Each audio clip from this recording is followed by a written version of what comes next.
But we do have 4 goal statements that came out of that strategic planning session. I'm going to read those to you because they're important. The first one is evaluate, select, and apply available technology solutions where substantial efficiency, effectiveness, or customer service is enhanced.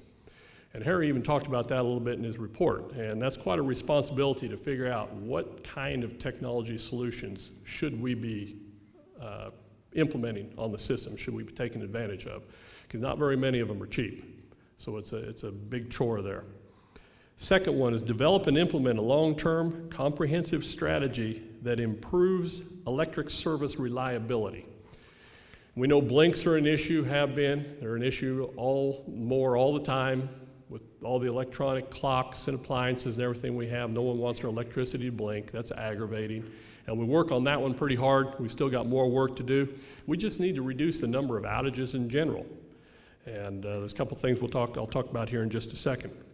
The third one, explore opportunities, develop options, and implement strategies to reduce Heartland's wholesale power costs by improving the system's load factor and increasing the volume of electric sales and revenues. We know that's our biggest expense. We think that's where we can go to try to get some advantage in the cost of the wholesale power that we can use to help keep our rates down, keep the rates stable for the members. And then finally, the last one was design and implement an external communications plan to enhance our relationship with our members and build support on public policy issues of the public, press, media, and government officials. And the board wants to see us do a better job of communicating with the members, do a better job of making them aware of what are the issues that are going to affect the co-op and going to affect our members individually as far as cost of power, reliability, these types of issues. So we're charged with that.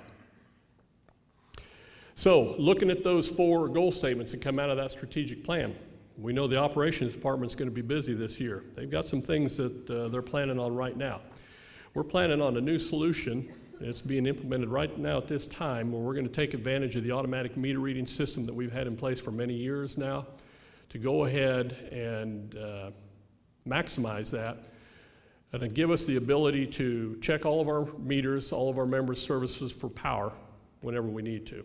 That can be scheduled out. We have the ability to do that every 15 minutes if we wanted to. We'll be able to look out across the system, all 11,700 meters, and say, are these on or are they off? So that's going to be a great asset for us. Hopefully many times we're going to know your electricity's off before you do. That'll feed into another program that we use, our outage management system, and those two working together then can even determine the extent of that outage. So if the meter was off at my house, for example, it's going to look at my house. Then it's going to be smart enough to know to look at my neighbors to see if they're off. Then it's going to be smart enough to start looking up the electric lines back toward the substation to determine where the electricity's off, what protective device. And from there we dispatch our crews. So we get the electricity restored, then the system's smart enough to look back and say, oh, well, okay, they said they've turned these electric lines back on. We need to go out and ask all those meters if they all have electricity. So now it's going to go back out and it's going to ask them all if they have electricity. And if we've had a further problem or 2 problems that have happened out there, this will tell us that. So we're looking to try to improve our service levels there. And also the system's got some great abilities to help us troubleshoot the blinks. So that's another area that we're going to be looking to get some better service out of. That is going to tie into a live outage map, member services. This is one that Ron's working on here, to where our members will be able to go to the internet, look at our web page, go to the outage map, and look and see where the outages are at. Now, as some of this technology starts coming together, you would have to be logged in with your password, and then you could actually look at your own service. Let's just say you're visiting the family away and you're 2 hours away and you're curious as to whether the electricity's on at home in a lightning storm.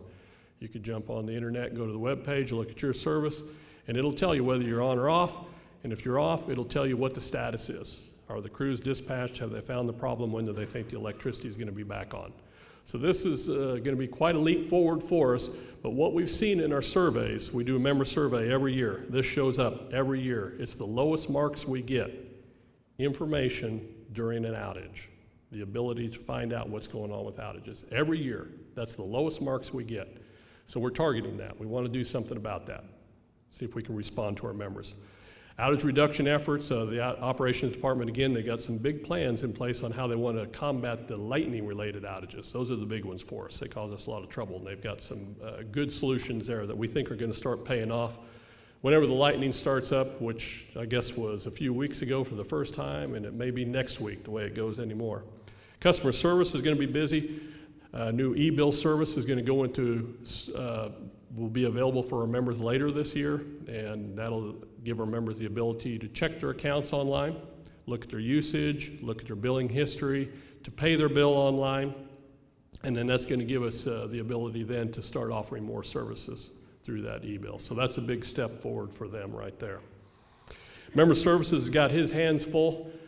He's just finishing up with the annual meeting here, and I know Ron will be breathing a huge sigh of relief to have this over with, but he's got to help out with that live outage map, and we call him our energy expert right now, and we spent a lot of time and effort. Ron's invested a lot of his own time in learning as much as he can about energy efficiency. One of our speakers, Doug Rye, tonight is going to talk about that at great length. But Ron's on staff now if our members call in and they got efficiency issues, got questions on how to become more efficient, how to use less electricity, things like that. Ron's very good at answering that. So he's got that going on, but one of the programs that we're most proud of coming out is called Efficiency Kansas. Maybe you're seeing some ads in the papers on Efficiency Kansas, seen them on the radio. I heard one the other day. And this is a program that the state of Kansas is putting out that allows utilities that participate in the program to use this program to pay for efficiency improvements to their members' homes, and they offset the payments back for the cost of the improvements against the savings on the electric bill. This is going to be a big program, so watch it. Look in Heartbeat for this, check the website.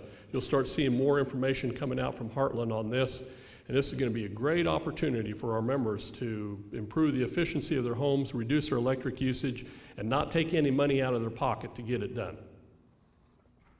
A couple other things I just might mention. We've got a new facility, a new warehouse and office going up in Gass, Kansas. This is just on the east side of Iola. And this is quite a deal for us. Several years ago, we sold our old office in Iola. It's on State Street on the west end of town. To a land development company for the coal bed methane industry. And that was good for us. We moved our office back into the warehouse, worked well. We got an opportunity to sell that entire property to the city, or Allen County. They bought the old office from that land company.